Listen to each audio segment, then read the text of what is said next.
রব্বি কারীম বলেন একটা দুইটা নয়, মদিনার মধ্যে অসংখ্য যুদ্ধ হয়েছে। 6 বছর টানা যুদ্ধ হলো, একটা যুদ্ধেও কিন্তু মক্কাবাসী রাসূলের কাছ থেকে বিজয় লাভ নিতে পারে নাই। সুবহানাল্লাহ। প্রতিটা যুদ্ধে রাসূল বিজয় হয়েছে। এইভাবে যুদ্ধ চলতে লাগলো, আর বেঈমানদেরকে মদিনায় কুচি কাটা কইরা ছাড়ছে। সবগুলা যুদ্ধে আল্লাহ রাসূলকে বিজয় দান করছে। একদিন নয়, 2 দিন নয়, মক্কা থেকে মদিনায় আসছে রাসূল 6 বছর হয়ে গেছে। কয় বছর? 6 বছর হয়েছে। টানা 6 বছর হওয়ার পরে একদিন রাসূল স্বপ্নে দেখে সাহাবায়ে কেরামদেরকে লইয়া নবীজি মক্কায় গেছে, হজ করছে, উমরা করছে, পশু জবাই করছে, আবার নিরাপদে রাসূল সাল্লাল্লাহু আলাইহি সাল্লাম মদিনায় সাহাবায়ে কেরামদেরকে লইয়া আসছে। এটা স্বপ্নে না বাস্তবে? স্বপ্নে দেখছে, স্বপ্নে। 6 বছর পরে, মানে মক্কা থেকে মদিনায় আসার 6 বছর পরে স্বপ্নে দেখছে। এই 6 বছরের ভিতরে কিন্তু বাস্তবে মক্কায় যায় নাই, কিন্তু স্বপ্নে দেখছে মক্কায় গেছে সাহাবীদেরকে লইয়া, আবার নিরাপদে মক্কায় আসছে রে, স্বপ্নে দেখছে। পরের দিন সাহাবীদের কাছে স্বপ্নটা বলছে যে আমি এই ঘটনা দেখছি স্বপ্নে, তোমাদেরকে লইয়া মদিনায় মক্কায় গেছি হজ করার লাগি, মক্কায় গেছি হজ করতাম, তোমাদেরকে লইয়া আবার মদিনায় আসছি নিরাপদে। সাহাবায়ে কেরাম বলে নবী গো, মক্কা থেকে আসছি প্রায় 6টা বছর হয়ে গেছে, ভিটা বাড়ি ছাইরা আইছি গো নবী, মা বাবা ছেড়ে আসছি, আত্মীয় স্বজন ছেড়ে আসছি, ভিটা বাড়ি ছাইরা আসছি। 6টা বছর হয়ে গেল, খানায়ে কাবাটা দেখতে পারি না, খানায়ে কাবা জিয়ারত করতে পারি না। আপনি যেহেতু স্বপ্নে দেখছেন, নবীদের স্বপ্ন তো আর মিথ্যা হয় না, নবীদের স্বপ্ন হয় ওহী, সুতরাং আপনার স্বপ্ন বাস্তবায়ন হবে। চলুন না আমরা মক্কায় যাই, হজ করি, উমরা করি, পশু জবাই করি। সুবহানাল্লাহ। নবীজি স্বপ্ন বলার পরে সাহাবায়ে কেরাম সিদ্ধান্ত নিল, নবী গো চলুন আমরা মক্কায় যাব।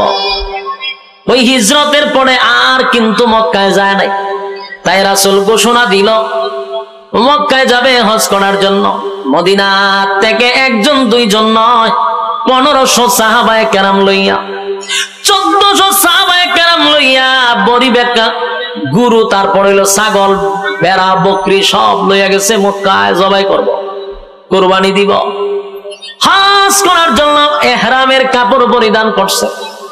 1400 সাহাবী লইয়া মক্কায় গেছে, প্রায় 500 কিলোমিটার দূর মদিনা থেকে মক্কা। সেখানে মক্কা থেকে 19 কিলোমিটার দূরত্ব একটা জায়গার নাম হলো হুদাইবিয়া। মক্কা থেকে কত দূর? 19 কিলোমিটার দূরে হুদাইবিয়া নামক জায়গার মধ্যে রাসূল যখন আসলো, এখানে রাসূল তাবু টাঙাইছে, সাহাবীদেরকে লইয়া এখানে রেস্ট নিবে। এর মধ্যে খবর হয়ে গেছে মক্কার মধ্যে আব্দুল্লাহর পুত্র মুহাম্মদ মক্কায় আসতেছে মক্কা দখল করার জন্য। নাউজুবিল্লাহ। মক্কায় আসতেছে মক্কা দখল করার জন্য, আব্দুল্লাহর পুত্র মুহাম্মদ আসতেছে। অথচ নবী আসছে কিসের জন্য? হজ করার জন্য নবী আসছে রে। মক্কায় খবর হয়ে গেল আল্লাহর নবী নাকি মক্কা দখল করার জন্য আসছে। মক্কার তখন যারা পরিচালনা করতো আবু সুফিয়ানের নেতৃত্বে কিছু লোক আইসা নবীরে ব্যারিকেড দিছে, আব্দুল্লাহর পুত্র মুহাম্মদ, তোমারে আমরা মক্কায় ঢুকতে দিব না, তুমি আসছো মদিনার থেকে মক্কায়, আমরা তোমারে মক্কায় ঢুকতে দিব না। রাসূল 3 দিন পর্যন্ত হুদাইবিয়া নামক জায়গার মধ্যে বসা, নবীরে মক্কায় ঢুকতে দেয় না। নবীর পক্ষ থেকে হযরত উসমানকে পাঠাইলো দূত হিসাবে, তুমি গিয়া তাদেরকে বিষয়টা বুঝায় কো, আমরা যুদ্ধ করার লাগি আসি নাই, আমরা আসছি হজ করার লাগি, মারামারি করতে আসি না। উসমান রাদিয়াল্লাহু তাআলা আনহু গেলেন মক্কায়, গিয়া বড় বড় লিডারদেরকে বলবো, শোনো আমরা তো মূলত যুদ্ধ করতে আসি নাই, এরা উসমান রাদিয়াল্লাহু তাআলা আনহুর কথা শুনবে তো দূরের কথা, ওনারে বন্দী করে রেখে দিছে। চিন্তা করছেন কত বড় খারাপ, বন্দী করে রেখে দিছে। এই খবর রাসূলের কাছে আসছে যে আপনার উসমানকে তারা হত্যা করছে। বলুন হত্যা করছে না বন্দী করছে? রাসূলের কাছে খবর আসছে কি হত্যা করছে। যেই রাসূলের কাছে বলছে যে আপনার উসমানকে হত্যা করছে, রাসূলের চোখের রং পরিবর্তন হয়েছে, রাসূলের শরীরের চেহারার রং পরিবর্তন হয়ে গেছে, বসার থেকে লাফ দিয়ে দাঁড়ায় গেছে। দাঁড়ায় সাহাবায়ে কেরামদের উদ্দেশ্যে রাসূল ভাষণ দিলেন, হা জুমরা, পরের বিষয়, আমার উসমানকে যদি তারা হত্যা করে থাকে তাহলে আর মদিনায় যাব না যতক্ষণ না পর্যন্ত উসমানের রক্তের প্রতিশোধ না নিছি। কি বুঝলেন? খালি নরম না গরম? কথা কই না দি? আমরার মধ্যে গরম আসেনি? আছে। আমরার মধ্যে গরম নাই। আমরার মধ্যে গরম থাকলে গোটা বরিশাল জেলার মধ্যে, বিভাগের মধ্যে একজন আলেমদের রক্ত ঝরানোর পর আপনারা কেন ঘরে বসে আছেন? কথা কই না দি? বুঝে রয়েছেন তো? একজন আলেমের রক্ত ঝরাইছে, সেদিন আপনারাও বায়াত গ্রহণ করা দরকার ছিল যে চরমনার পীর সাহেবের রক্তের প্রতিশোধ না নিয়ে আমরা ঘরে ফিরবো না ইনশাআল্লাহ। দরকার ছিল, কিন্তু আমরা এটা করি নাই। সম্মানিত শুধু রাসূল সেদিন নিজেই দাঁড়ায় গেছে, দাঁড়ায় বলছে উসমানের প্রতিশোধ না নিয়ে আমি মদিনায় যাব না। তোমরা কারা কারা আমার সঙ্গে আছো হাত তোলো।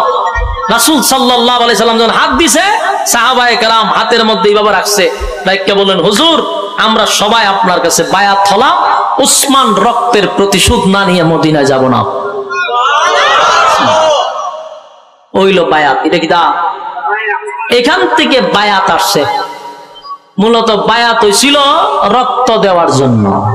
কি দেওয়ার জন্য? আর আমরা তো সব বায়াত গ্রহণ হয় সাইলে ডাইলে খিচুড়ি খাওয়ার জন্য। আফসোসের বিষয়, বায়াত হয়েছিল রক্ত দেওয়ার জন্য, আর এখনের বায়াত চালু হয়েছে সাইলে আর ডাইলে খিচুড়ি বানায় একসাথে খাওয়ার, এলে বায়াত হয়। সম্মানিত শুধু রাসূল সেদিন সিদ্ধান্ত নিছে মক্কায় গিয়ে যুদ্ধ করবে। কিছুক্ষণ পরে এই যে বায়াত হয়েছে ঘটনা আবার মক্কায় গিয়ে ফুচ্ছে গেছে, গোয়েন্দা লয়ে গেছে। গোয়েন্দা গিয়ে আবু সুফিয়ানের কয়ে, রে দরবার তো লাগছে, বেজাল তো লাগছে। বলে কি? বলে উফাই থাকবে না। আব্দুল্লাহর পুত্র মুহাম্মদ নিজেই তরবারি হাতে নিয়ে সাহাবায়ে কেরামদেরকে নিয়ে ওয়াদাবদ্ধ হয়েছে, মক্কায় আক্রমণ করবে, উসমানের রক্তের প্রতিশোধ নিবে। মক্কার মধ্যে তো আলোড়ন শুরু হয়েছে, কারণ এরাও কিন্তু ভয় পাইতেছে। কারণ 6টা বছর যুদ্ধ করছে, একটা তো ফিডা না খাই আইছে না। কথা কয় না? সমানে সাইজ করছে। মক্কার থেকে যারা গেছে একটারও ফিরত দিছে না, গিরায় গারায় কুবাইছে। এখন যে আবার যদি মক্কা ঘেরাও পড়ে, তাহলে এদের সাথে যুদ্ধ করে আমরা পারবো না, মক্কা তাদের হাতে নিয়ে যাবে। ওই খুব ভয় পাইছে। আয়া তাড়াতাড়ি উসমান রাদিয়াল্লাহু তাআলা আনহুকে তাড়াতাড়ি ছেড়ে দিছে, উসমান রাদিয়াল্লাহু তাআলা আনহু যখন চলে গেলেন হুদায়বিয়ায়, রাসূলের সামনে গিয়ে দাঁড়াইছে। রাসূল দেখে উসমান তো আইসা পড়ছে। উসমান যেহেতু আসছে, আমরা তো যুদ্ধ করতে আসি নাই, আসছি কিসের জন্য? হজ উমরা করার জন্য। আমরা ভেবেছিলাম উসমানকে হত্যা করছে। উসমান যেহেতু জীবিত আছে, সেখানে আর আমাদের যুদ্ধ করার কোনো দরকার। রাসূল শান্ত হয়ে গেছে। কিন্তু মক্কার মানুষ রাসূলকে মক্কায় ঢুকতে দেয় না। কিছুক্ষণ পরে আপনার আসছে, মক্কার যত বড় বড় লিডার ছিল সবগুলা রাসূলের সামনে আসছে। আয়েশা বলতেছে, আপনি কেন আসছেন? এখন রাসূল সাল্লাল্লাহু আলাইহি সাল্লামকে তারা অপমানজনক শর্তগুলি দিচ্ছে, এবং সব অপমানজনক শর্তগুলি একচাটিয়া মেনে নিচ্ছে। কিন্তু এখানে সাহাবী কে ছিল? হযরত ওমর। রাগ কম না বেশি? মারাত্মক রাগ। হযরত ওমর রাসূলকে বলতেছেন, হুজুর কি দরকার আছে তাদের সঙ্গে আমাদের চুক্তির? রাসূল খালি হাত দিয়ে থামো, ধৈর্য ধরো। এখন এই চুক্তি লেখার জন্য হযরত আলীরে দিছে দায়িত্ব। আলী রাদিয়াল্লাহু তাআলা আনহু এই কলম লইয়া গেছে, চুক্তি লেখতো, স্বাক্ষর কার কার পক্ষ থেকে নেতাগুলির নাম লেখছে, লিখিয়া আমাদের পক্ষ থেকে একজনের স্বাক্ষর আর হেদের পক্ষ থেকে স্বাক্ষর। এখন এখানে লেখছে ওই মক্কার সর্দার সবগুলির নাম লেখছে, শেষে লেখলো আমাদের পক্ষ থেকে আব্দুল্লাহর পুত্র মুহাম্মদুর রাসূলুল্লাহ সাল্লাল্লাহু আলাইহি ওয়াসাল্লাম। মক্কার লিডাররা কয় দাঁড়াও, এই কাগজ আমরা মানি না। বলুন শর্ত রাসূল দিছে না হেরাই দিছে? হেরাই দিছে, হেরার কথাই সবকিছু ওকে। এখন কই এই কাগজ আমরা মানি না। কেন মানেন না?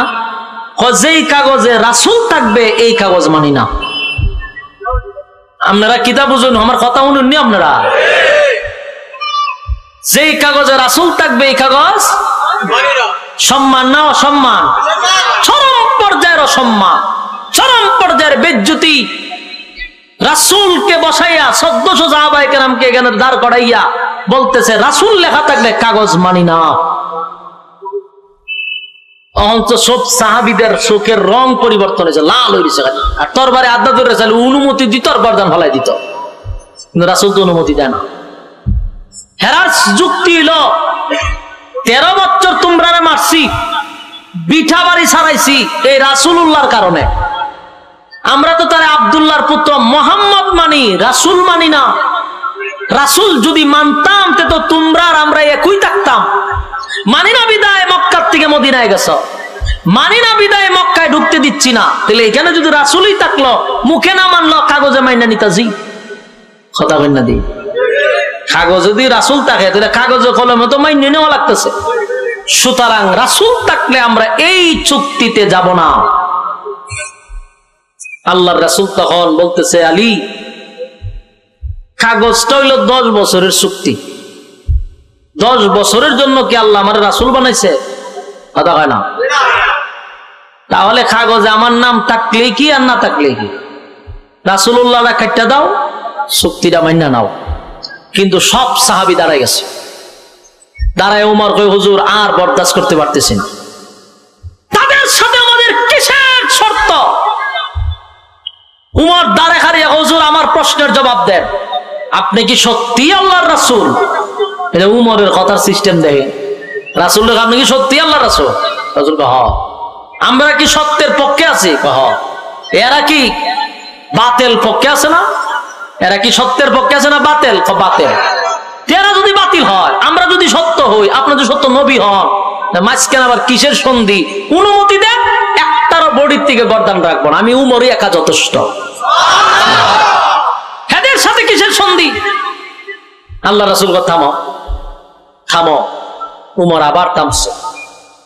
এখন হযরত আলী রে কইছে লেখো। আলী কয় কলমটা রাসূলের সামনে রেখে দিছে। হযরত আলী বলেন ছোটবেলা থেকে আমি আপনার সঙ্গে থাকি, আপনি আমার চাচাতো ভাই এবং আপনি আমার শ্বশুর। নবীজি আপনার অবাধ্য আমি কোনোদিন হই নাই, আপনার বিরুদ্ধে আপনার অবাধ্য আমি কোনোদিন হই নাই, হব না। কিন্তু আজকে আমি অবাধ্য হলাম, আমি আলীর দ্বারা সম্ভব না মুহাম্মাদুর রাসূলুল্লাহ শব্দটা কেটে দেওয়া, আল্লাহর নবীর শেষের নামটা রাসূলুল্লাহটা কেটে দেওয়া আমি আলীর দ্বারা সম্ভব না। আমি চাইলেও পারবো না গো নবী, আল্লাহর হস্তে মাপ চাই। নবীজি বুঝতে পারলেন কোন সাহাবী রাসূল কাটতে পারবে না, তাই নবী নিজেই কলমটা লইয়া রাসূলুল্লাহটা কেটে দিল। সব সাহাবীদের কলিজাটা যেন ফেটে ভেঙে টুকরা টুকরা হয়ে গেছে। সাহাবীরা কান্দে বলে 1500 সাহাবী, নবীর জন্য জীবন দিতে আমরা প্রস্তুত। যেই নবীর জন্য বিটা বাড়ি ছাড়লাম, যেই নবীর জন্য আত্মীয় স্বজন ছাড়লাম, মা বাবা ছাড়লাম, আজকে আমাদের সেই নবীরা আমাদের সামনে দাঁড় করাইয়া রাসূলুল্লাহটা কেটে দিল। এর থেকে চরম পর্যায়ের অপমান আর কি হতে পারে? নবীজির সামনে সাহাবায়ে কেরামরা বরদাস্ত করতে পারে না, কান্না শুরু করছে, চোখের পানি ছেড়ে দেওয়া শুরু করছে। কেউ মাইনা নিতে রাজি না। নবী গো কেমনে আমাদের সামনে রাসূলুল্লাহটা কাইটা দিল? কেউ বরদাস্ত করতে পারে না। নবী বোঝায় সাহাবীরা শুন, 10 বছরের চুক্তিনামা, 10 বছরের চুক্তিনামার মধ্যে রাসূল থাকলেই কি আর না থাকলেই কি, আমার আল্লাহ রাসূল বানাইছে কিয়ামত পর্যন্ত। কিন্তু সাহাবায়ে কেরাম মেনে নিতে পারলো না। 1400 সাহাবীদের সামনে রাসূলুল্লাহটা কেটে দিল, বরদাস্ত করতে পারে না। মনের মধ্যে কষ্ট লইয়া চুক্তিনামাগুলি মেনে নিল, সন্ধি মেনে নিল।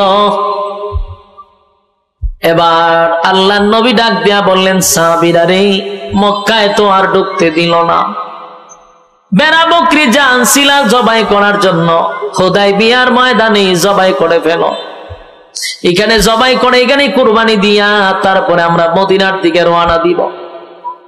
1400 সাহাবী আল্লাহর নবীর নির্দেশ পালন করতে গিয়া বড়ি বেকরা বকরি গুলা ভেড়া গুলা সবগুলা হুদায়বিয়ার আশেপাশে জবাই করে দিছে। জবাই করে সাহাবায়ে কেরামরা আশা লইয়া, বুক ভরা আশা লইয়া 6টা বছর পরে আসছিল মক্কায় যাবে, নিজের জন্মভূমিতে পাড়া দিবে, খানায় কাবা জিয়ারত করবে, হজ করবে, উমরা করবে, কিন্তু দিল না। বুক ভরা ব্যথা লইয়া 1400 সাহাবী রাসূলের অনুমতিতে মদিনার দিকে আবার রওনা দিছে। 1-2 কিলো নয়, 500 কিলোমিটার দৌড়াইয়া মরুভূমির রৌদ্র দিয়া 1400 সাহাবী মদিনার দিকে রওনা দিছে। কিন্তু ভিতরে একজনেরও শান্তি নাই। কোন সাহাবী তো নবীর সামনে কথা বলতেও পারে না, কেউ নবীর সামনে কথা বলার সাহসও পায় না। কিন্তু হযরত ওমর একটু রাগ, কিন্তু মাঝে মধ্যে যে কোন জায়গায় তাবু টাঙ্গায় একটু রেস্ট নেওয়া লাগে, 500 কিলোমিটার দূর রেস্ট নিতে গিয়ে এক জায়গায় বসছে। হযরত ওমর আর ধৈর্য ধরতে পারছে না, রাসূলের সামনে গিয়ে আবার দাঁড়াইছে। দাঁড়ায়, এখন নবী গো, আমার কিছু প্রশ্ন আছে। রাসূল গো, প্রশ্ন করো। 1 নাম্বার প্রশ্ন হলো, আপনি আমাদেরকে বলছেন আপনি স্বপ্ন দেখছেন মক্কা থেকে মদিনায় আইসা, মদিনা থেকে মক্কায় আইসা ওয়াজ করছেন, উমরা করছেন নিরাপদে, আবার আপনি মদিনায় গেছেন, এই তো আপনি স্বপ্ন দেখছিলেন। বলো হ। হযরত ওমর কয়, আপনি স্বপ্নটা কি সত্যি দেখছেন না ভুল দেখছেন? চিন্তা করেন, এখন যে প্রশ্ন করছে স্বাভাবিক না অস্বাভাবিক? এমন ভাবে প্রশ্ন করছে সাহাবায়ে কেরাম আটকে গেছে যে কি কয় ওমরে। 2 নাম্বার কথা হলো, নবী গো, আপনি যদি সত্যই স্বপ্ন দেখে থাকেন, আপনার স্বপ্ন তো ওহী বাস্তব, তাহলে বাস্তব হইলে আমরা মক্কায় গিয়ে হজ করতাম, নিরাপদে মদিনায় যাইতাম। কিন্তু আপনার কথা অনুযায়ী তো মক্কায় আমরা ঢুকতেই পারলাম না। হজ করব দূরের কথা, অপমানজনক কিছু শর্ত লইয়া নিরাপদ ছাড়া আমরা এখন মদিনার দিকে যাইতেছি। আপনি কি স্বপ্ন দেখলেন, আমাদেরকে কি বললেন? আল্লাহর নবী তখন রাগ হয়ে গেছে। রাগ হইয়া বলতেছে, ওমর, তুমি যে আমারে প্রশ্ন করলা আমি স্বপ্নটা সত্য দেখছি কিনা, ওমর রে, বলো তো দেখি আমার স্বপ্ন যে তোমাকে বলছি, আমি কি তোমার একবারের জন্য বলেছিলাম যে আমার স্বপ্নটা আজকেই বাস্তবায়ন হবে? হ্যাঁ বলুন, রাসূল একবারও বলছে যে আজকে আমার স্বপ্ন বাস্তব হবে? কেউ তো বলে নাই। বলছিলাম তোমারে, এখন না। আমি যদি তোমারে বইলা না থাকি, তুমি আমার এইরকম প্রশ্নটা কেন করলা? আমার স্বপ্ন আজকে বাস্তবায়ন তো হওয়ার কথা না, 1 বছর পরও তো হইতে পারে, 3 বছর পরও তো হইতে পারে, 4 বছর পরেও হতে পারে। সুতরাং তুমি এমন প্রশ্ন করলা কেন? হযরত ওমর চিন্তা হলো, কথা তো ঠিক, রাসূল তো স্বপ্ন দেখছে, বাস্তবায়নতে হবে এটা তো বলে নাই কবে। তখন উমর লজ্জিত হয়ে গেছে, রাগের মাথায় নবীরে প্রশ্ন কইরা নিজেই লজ্জিত, আর একটা কথা বলার সাহস পাইল না। অনেক কথা উমরের জমা ছিল, কিন্তু প্রশ্নে হেরে যাওয়ার কারণে লজ্জায় শরমে আর বলতে পারল না। হযরত উমরের কথাগুলি শুইনা রাসূল রাগ হইল, ওমর ক্ষমা চাইল, হুজুর আমার ভুল হয়ে গেছে। 1400 সাহাবীর কলিজায় ব্যথা লইয়া মদিনার দিকে রওনা দিল। মনের মধ্যে কষ্ট হলো, 1400 সাহাবীরে দাঁড় করাইয়া এতগুলা অপমানজনক শর্ত দিল, আবার রাসূলুল্লাহটা কেটে দিল। এই ব্যথা লইয়া মদিনায় গেছে রে। যেই মাত্র মদিনার ধার প্রান্তে চলে গেছে, আমার আল্লাহ ফেরেশতা পাঠাইয়া আমার তেলাওয়াতকৃত সূরা ফাতাহ নাজিল করে দিয়েছে। সুবহানাল্লাহ। ওই যে আপনাদের সামনে সূরা তেলাওয়াত করতে, সূরা ফাতাহ কেন নাজিল হইল, কোন কারণে নাজিল হইল? এই হুদাইবিয়ার সন্ধিটাকে কেন্দ্র করে সাহাবীদের দিল ভাঙ্গা মনটাকে খুশি করার জন্য মদিনার দ্বার প্রান্তে যখন আসছে, আল্লাহ তখন সূরা ফাতাহ নাজিল করে। প্রথম আয়াতগুলি নাজিল করে সাহাবায়ে কেরামদেরকে সান্ত্বনা দিছে। এখন বুঝছেন কেন সান্ত্বনা দিছে? কথা কই না দি, আওয়াজ যায়নি। সান্ত্বনা কেন দিছে বুঝতেছেন? সাহাবায়ে কেরামদের ভিতরে বড় কষ্ট, মনের মধ্যে বড় আঘাত। আয়াতগুলি নাজিল করে দেয় মুহাম্মাদুর রাসূলুল্লাহ, মুহাম্মাদুর রাসূলুল্লাহ ওয়াল্লাযীনা মা'হু আশিদ্দাউ আলাল কুফফারি রুহামাউ বাইনাহুম তারাহুম রুকআন সুজদা। মুহাম্মাদুর রাসূলুল্লাহ, আল্লাহ ডাক দিয়া বলে, নবী গো, আপনার 1400 সাহাবীর কলিজাটা ফেটে টুকরা টুকরা হয়ে গেছে। রাসূলুল্লাহটা কেটে দেওয়ার কারণে মনের মধ্যে তাদের কষ্ট ছিল। ও নবীজি, আপনার সাহাবীদেরকে সুসংবাদটা শোনায়া দেন। 10 বছরের কাগজের মধ্যে রাসূল থাকলে কি না থাকলে কি, আর আমি তাদেরকে খুশি করার জন্য রাসূলুল্লাহটা কোরআনের মধ্যে লিখে দিয়েছি। কোরআন থাকবে কিয়ামত পর্যন্ত, আপনার নাম থাকবে কিয়ামত পর্যন্ত। জোরে কোন সুবহান। মনের মধ্যে সাহাবীদের কষ্ট ছিল। একটা কাগজের মধ্যে রাসূলুল্লাহ না থাকার কারণে মনটা ভেঙে টুকরা টুকরা হয়ে গেছে। ওই কাগজে যদি রাসূল থাকতো তাহলে 10 বছর থাকতো, কিন্তু আল্লাহ কয় এমন এক জায়গার মধ্যে আমি রাসূল শব্দটা বসায়া দিছি, কিয়ামত পর্যন্ত রাসূল থাকবে রে। আমার নবীর নামটাও রাসূলুল্লাহ থাকবে। এই সূরা, এই আয়াতগুলি আগে নাজিল করিয়া রাসূলুল্লাহর সাহাবীদেরকে আল্লাহ খুশি করে দিয়েছে।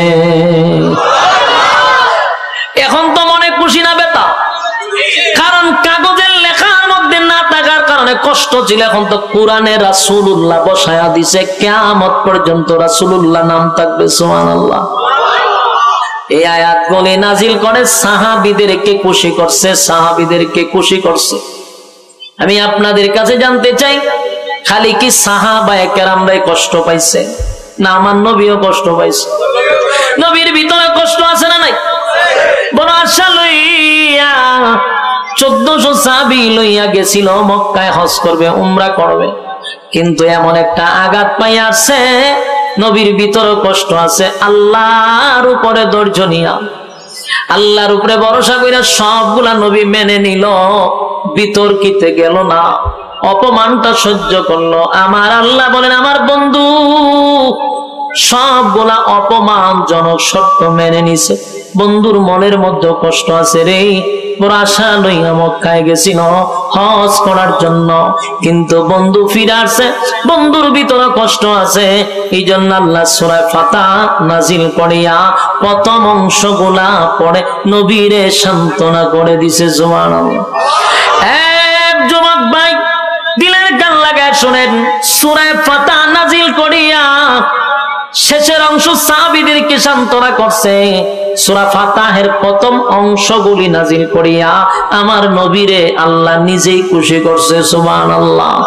আল্লাহ তখন নাজিল করে দেয়, ইন্না ফাতাহনা لك فتحا مبينا ليغفر لك الله ما تقدم من ذنبك وما تأخر ويتم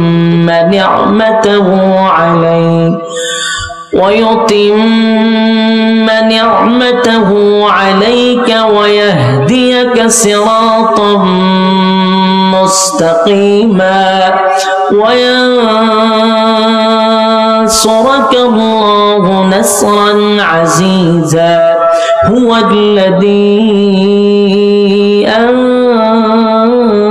أنزل السكينة في قلوب المؤمنين ليزدادوا إيمانا مع إيمانهم ولله جنود السماوات والأرض وكان الله عليما حكيما আয়াত নাজিল হয়েছে এই সূরার প্রথম নাজিল হওয়ার পরে আল্লাহ তার বন্ধুরে খুশি করলো এই সূরার শেষের দিক নাজিল করে সাহাবীদেরকে খুশি করলো এই সূরা ফাতাহ নাজিল হওয়ার মেইন কেন্দ্র হলো হুদায়বিয়া নামক সন্ধিকে কেন্দ্র করে আমার নবী অপমানজনক শর্তগুলা মেনে নিছে আল্লাহ নাজিল করে জানায়া দেয় ইন্না ফাতাহনা লাকা ফাতহান মুবিনা প্রকাশ্যে আল্লাহ ঘোষণা দিল বন্ধু এই শর্তগুলা মেনে নেওয়ার কারণে হুদায়বিয়ার সন্ধিতে অপমানজনক শর্ত মেনে নেওয়ার কারণে আমি আল্লাহ আপনি নবীকে প্রকাশ্যে বিজয় ঘোষণা দিলাম লম্বা ইতিহাস পরবর্তী মক্কা বিজয়ের একমাত্র কেন্দ্র ছিল এই হুদায়বিয়ার সন্ধি সুবহানাল্লাহ হুদায়বিয়ার সন্ধি মেনে নেওয়ার কারণেই আল্লাহ পরবর্তী মক্কা বিজয় করছেন এই সন্ধির কারণে সুবহানাল্লাহ আল্লাহ সবাইকে বোঝার তৌফিক দান করুন সকলে বলে আমিন আল্লাহুম্মা সাল্লি আলা মুহাম্মাদিন ওয়া আলা আলি মুহাম্মাদ কামা সাল্লাইতা আলা ইব্রাহিম ওয়া আলা আলি আপনারা যদি জ্ঞান বুদ্ধি থাকে তাহলে আপনারা কিছুক্ষণ এর মধ্যে গজল গান এরপর আমারে দেন আমি ওয়াজ করতে পারতেছি না আমারে ধরাই দিবেন এক হাতুড়ি মিশিং এর মাইক এটাতে গজল গজল আপনারা কোন লাগলইলে সঙ্গীত কইলাম বলে ইকারাতো আমি টানলাম বলে আপনি দিবেন কি আমার সামনে কইতেছেন তো আবেগ নিয়ে কিন্তু আমার তো জান বাড়ি দিতেছে না আমার হাই স্কেলের গলা আমি কন্ট্রোলে রাখতে পারি না আমার গলা শিক্ষার দিয়ে কোন লাগে এটা সাফায়া বয়ান করছে উনি দাওয়াত দিয়েছে আপনারা বলা লাগলো না আমি সঙ্গীত কই সব জায়গাতে কোরআন তেলাওয়াত করি সবই মানতাম যে কিতা দিছেন দড়ায়া বুকে সিত্তা যে আমার ব্যথা শুনে এখন আপনারা আমার সুযোগ দিতে পারছেন না তা আমি অন কেমনে করবো আমি কি এখানে সই দিবেন লেগে আইসিনি ওই আরেকবার হায়াতে বাচ্চা থাকলে উনি যদি দাওয়াত দেয় আবার আসবো ইনশাআল্লাহ যদি মাইক ভালো দেন আপনারা বলা লাগবে না পিছন থেকে আয়া কোন লাগতো না যুবকরা কি চায় এটা আমি ভালো করে জানি আলোচনার মাঝখান দিয়ে আমি সঙ্গীত শোনাইতাম না আমি আর পারতেছি না আমার বুকে ব্যথা করতেছে আবদার দিয়ে আমরা জানবাড়ি যাবো তখন মরে জায়গা হন তুলে মরে জায়গা হন দুরূদ শরীফ পড়েন আল্লাহুম্মা সবকিছু আবেগ দিয়া চলে না আল্লাহুম্মা সাল্লি আলা মুহাম্মাদিন ওয়া আলা আলি মুহাম্মাদ কামা সাল্লাইতা আলা ইব্রাহিম ওয়া আলা আলি ইব্রাহিম ইন্নাকা হামিদুম মাজিদ আল্লাহুম্মা আমিন ربنا ظلمنا انفسنا وان لم تغفر لنا وترحمنا لنكونن من الخاسرين ربنا لا تزغ قلوبنا بعد إذ هديتنا وهب لنا من لدنك رحمة إنك أنت الوهاب رب العالمين الله গভীর রাত হয়ে গেছে নজুলে রহমতের সময় দোয়া কবুলের সময় আল্লাহ আপনার কত মহব্বতের বান্দারা আমার সঙ্গে দুইটা হাত বাড়াইছে বিশেষ করে সাদা সাদা দাড়িওয়ালা মুরব্বীরা হাত বাড়াইছে আল্লাহ কত হাজী সাহেবরা হাত বাড়াইছে রব্বুল আলামিন ছোট ছোট মাসুম বাচ্চারা হাত বাড়াইছে আয় আল্লাহ তাআলা পর্দার আড়ালের মা বোনেরা হাত বাড়াইছে মাবুদ গো জাতির শ্রেষ্ঠ সন্তান হযরত উলামায়ে কেরাম আমার সঙ্গে হাত বাড়াইছে আমি গুনাহগার নাগান্দা নাফরমান নালায়েক যোগ্য মুসাফির হালতে হাত বাড়াইছি আল্লাহ জীবনের সমস্ত সগীরা কবিরা ইচ্ছা অনিচ্ছা দেখাইয়া না দেখাইয়া অঙ্গ পতঙ্গর দ্বারা যত গুনাহ করছি মেহেরবানি করে গো জিন্দেগির গুনাহ মাফ করে দেন আল্লাহ। আমরা যারা হাত বাড়াইছি আমাদের পক্ষ থেকে লাখো কোটি দুরূদ আর সালাম সোনার মদিনা আপনি পৌঁছায়া দেন আল্লাহ। যা কিছু বললাম যা কিছু শুনলাম ভুল ত্রুটি মাফ করে দেন। সওয়াবের হাদিয়া কোটি কোটি কোটি গুণ বাড়াইয়া বিশ্ব নবীর রওজা মুবারকে পৌঁছায়া দেন। বাবা আদম থেকে নিয়ে আজকে পর্যন্ত মুসলমান নর নারী যারা কবরে শায়িত প্রত্যেকের রোহে সব পৌঁছায়া দেন আল্লাহ তাআলা। আমরা যারা গভীর রাত পর্যন্ত বসে আছি কত মানুষ কত আশা লইয়া হাতটা বাড়াইছে কেউ আপনি খালি হাতে ফিরায় দিয়েন না আল্লাহ।